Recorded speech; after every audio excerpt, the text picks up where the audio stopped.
السلام علیکم ناظرین، امید کرتا ہوں کہ سب خیریت سے ہوں گے۔ تو آج ہم جا رہے ہیں ضلع حویلی کی طرف، اور یہ ہے جناب لسٹرنا کا مقام۔ لسٹرنا کا وہ مقام جو نہ صرف آزاد کشمیر میں بلکہ پوری دنیا میں اپنی خوبصورتی کی وجہ سے بہت زیادہ مشہور ہے۔ نہ صرف آزاد کشمیر بلکہ پاکستان کے مختلف علاقوں سے بھی یہاں لوگ سیر و سیاحت کی غرض سے آتے ہیں۔ نہ صرف پاکستان بلکہ بعض اوقات بیرون ممالک سے بھی لوگ ان جگہوں کی خوبصورتی کو دیکھنے کے لیے آتے ہیں۔ تو یہ جگہ بلا شبہ نہایت ہی خوبصورت ہے۔ یہاں پر یہ اطراف میں یہ پائن کے جو درخت ہیں انہیں لوکل زبان میں ہم لوگ تنگ کہتے ہیں۔ تو بہت سے لوگ انہیں دیکھ کر سوچتے ہیں کہ یہ دیار کے درخت ہیں، تو جناب یہ دیار کے درخت نہیں ہیں، انہیں تنگ کہتے ہیں۔ تو آپ لوگ مجھے ضرور بتائیے گا کہ آپ کی زبان میں، آپ کی لوکل زبانوں میں یہ جو درخت ہیں ان کو کیا کہا جاتا ہے۔ تو جناب یہ ہیں وہ نظارے جن کو دیکھنے کے لیے آپ لوگ اتنے دور سے سفر کر کے یہاں تک آتے ہیں۔ تو بہرحال میں آپ کو اس طرح سے تو یہ نہیں دکھا سکتا، کیونکہ اپنی آنکھ سے دیکھنا اور کیمرے کی آنکھ سے دیکھنا اس میں فرق تو ہوتا ہے۔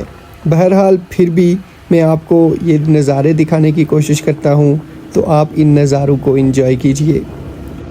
بات کریں موسم کی، تو ساون کا جو موسم ہے وہ اس بار کچھ زیادہ ہی لمبا ہو گیا ہے۔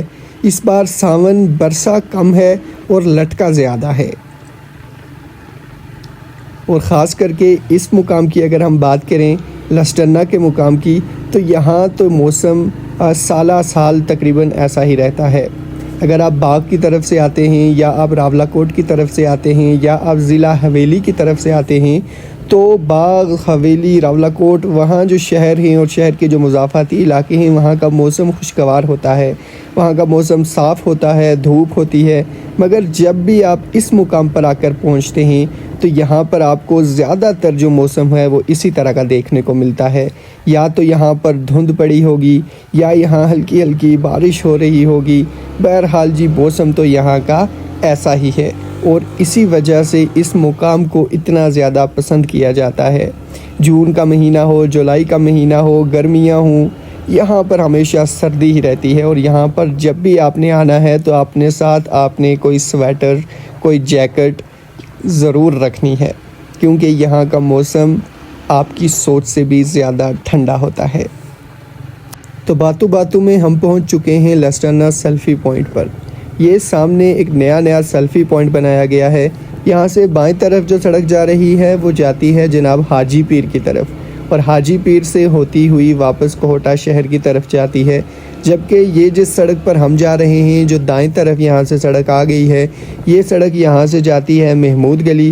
محمود گلی سے آپ عباس پور کی طرف بھی جا سکتے ہیں، اور محمود گلی سے آپ ضلع حویلی یعنی کوہٹا شہر کی طرف بھی جا سکتے ہیں۔ تو اگر آپ نے صرف ویوز انجوائے کرنے ہیں تو میں آپ کو کہوں گا کہ آپ یہاں سے حاجی پیر والے راستے سے جائیں۔ سڑک تھوڑی دشوار ہے، لیکن یقین کیجئے ویوز نہایت ہی خوبصورت ہیں۔ لیکن اگر آپ آسان سفر چاہتے ہیں تو میں آپ کو کہوں گا کہ آپ محمود گلی والے راستے کو ہی استعمال کریں۔ لسٹرنا سے محمود گلی تک کا فاصلہ تقریباً 9 سے 10 کلومیٹر کا ہے، جبکہ محمود گلی سے کوہٹا شہر کا فاصلہ تقریباً 20 کلومیٹر کا ہے۔ اسی طرح محمود گلی سے جو عباس پور شہر ہے اس کا فاصلہ بھی تقریباً 20 کلومیٹر کا ہے۔ تو یہ ہے جناب وہ راستہ جو جنت کی طرف جاتا ہے، جو آزاد کشمیر کے سب سے خوبصورت ترین ضلع کی طرف جاتا ہے، جو خوبصورت ترین وادیوں کی طرف جاتا ہے۔ تو آپ اس سفر کو انجوائے کریں، ان راستوں کو انجوائے کریں، ان ویوز کو انجوائے کریں۔ پھر ملیں گے کسی نئی ویڈیو میں، کسی نئی جگہ پہ۔ تب تک دعاؤں میں یاد رکھیے گا۔ اجازت دیجیے، اللہ حافظ۔